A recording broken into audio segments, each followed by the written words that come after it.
Quasimodo a vraiment existé. Ce fameux bossu hideux qui vit caché dans les tours de Notre-Dame de Paris et qui tombe éperdument amoureux de la belle Esmeralda.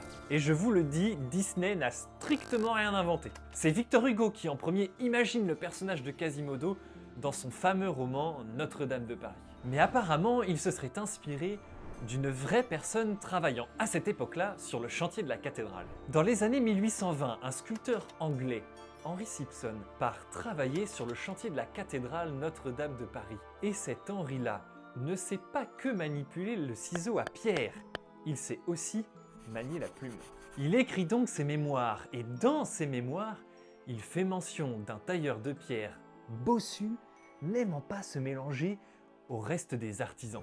Il l'appelle dans son récit Monsieur le Bossu.